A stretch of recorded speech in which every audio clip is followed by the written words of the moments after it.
Afternoon. Good afternoon. Good afternoon.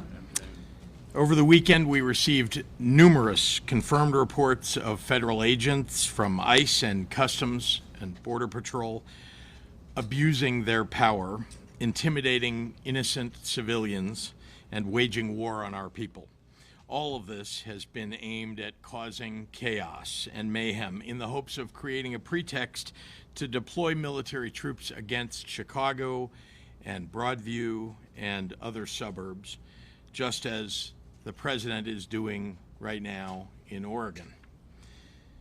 Moments ago, the Illinois National Guard received word that the Department of Homeland Security has sent a memo to the Department of War seeking the deployment of 100 military troops to Illinois, claiming a need for the protection of ICE personnel and facilities.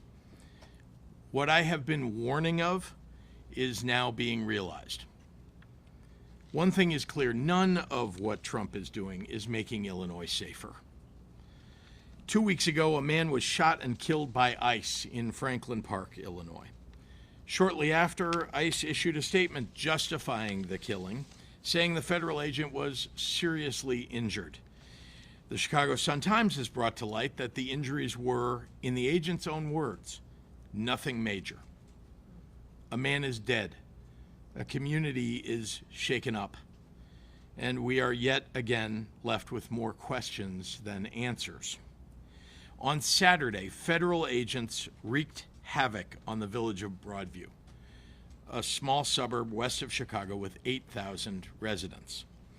I want to recognize Broadview Mayor Katrina Thompson, who is here today, and thank her for her strong and vocal leadership on behalf of her community.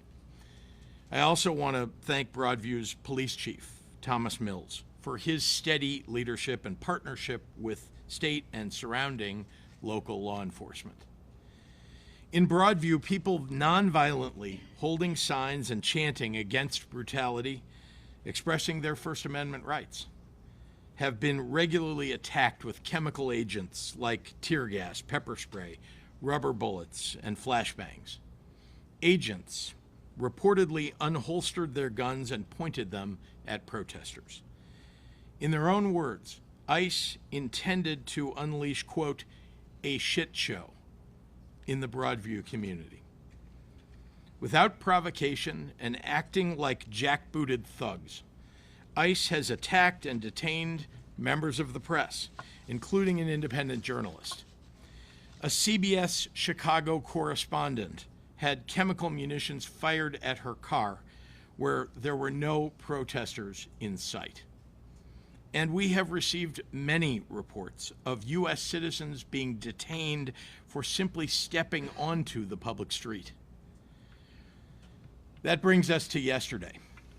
On a beautiful weekend when families were out enjoying their day in Chicago, armed Border Patrol agents were downtown marching up and down Michigan Avenue, harassing and intimidating residents and tourists.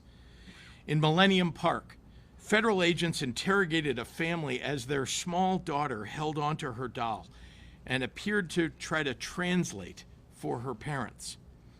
Officers carried large, unholstered, offensive weapons downtown, dressed in camouflage and masks. Building tradesmen near Tribune Tower, simply doing their jobs, were detained by federal agents while working on a construction site. Separately, 24 federal agents chased down a man, handcuffed him, and asked him for his papers. Meanwhile, ICE's chief offender, Gregory Bovino, has been leading the disruption and causing mayhem while he gleefully poses for photo ops and TikTok videos. Bovino even admitted on the record that they are making arrests based on how you look. Based on how you look. How you look. That's the baseline. They're not targeting violent criminals or gang members. They're arresting tamale vendors and delivery men and shaking down families. Donald Trump and Kristi Noem and Tom Homan said they were targeting the worst of the worst criminals. They lied, and they continue to lie. 60% of the individuals that ICE has taken in Illinois this year have no criminal convictions of any kind. ICE is running around the loop, harassing people for not being white. Just a year ago, that was illegal in the United States. Now, ICE is making it commonplace. That's not making America great. In any other country, if federal agents fired upon journalists and protesters when unprovoked, what would we call it? If federal agents marched down busy streets, harassing civilians and demanding their papers, what would we say?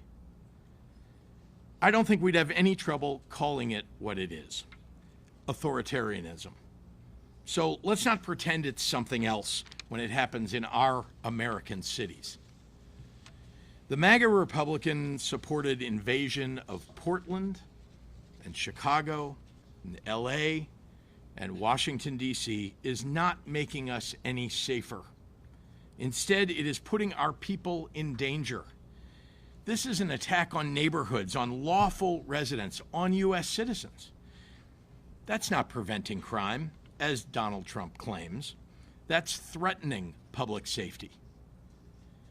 But as I've said many times, for Donald Trump and the MAGAs in Congress, this is not about fighting crime or about public safety. This is about sowing fear and intimidation and division among Americans. It was about creating a pretext to send armed military troops into our communities. This is about consolidating power in Donald Trump's hands. What he plans to do with that power, now or during the 2026 elections, should worry all of us.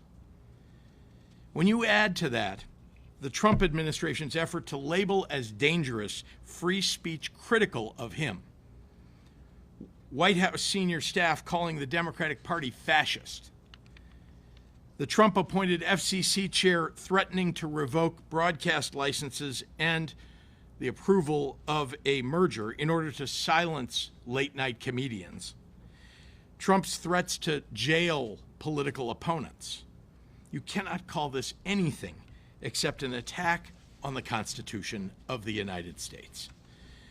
But let's also talk about what he's doing to the economy with all these attacks on our communities. Our small businesses suffer when our residents and visitors who are shopping and eating are made to feel unsafe by the jackbooted thugs roaming around a peaceful downtown. Parents are now scared to send their kids to school for fear the troops will grab their children. Students are afraid they'll come home and find their parents have been disappeared by ICE. This is no way to live. We are here together today, elected officials, business leaders, the faith community, law enforcement, educators, community organizations, united in our opposition to these flagrant abuses of power by the federal government. With one voice, we are telling this unwarranted and unconstitutional occupation by ICE and potentially by military troops to get out of Chicago. You are not helping us. Over the past month, I've been all across the city and all across the region, from Bronzeville to Austin to Pilsen to Little Village, talking to residents and to local business owners. Not one of them has asked for armed military troops in our streets.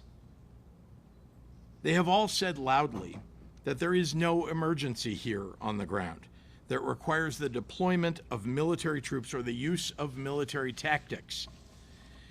I refuse to stay silent about this and let the slow encroachment of our freedoms and liberties continue unabated. The state of Illinois and all of us will continue to fight this with everything that we have. So, people of Illinois, we need your help. Get out your cell phones, record and narrate what you see. Put it on social media. Peacefully ask for badge numbers and identification. Speak up for your neighbors. We need to let the world know that this is happening and that we won't stand for it. I was surprised and pleased to see that a federal agent in New York was put on leave after he was caught throwing a woman to the ground. Good. Good. That would never have happened, though, if it wasn't on camera. So keep documenting. It could make a world of difference for someone, perhaps for all of us.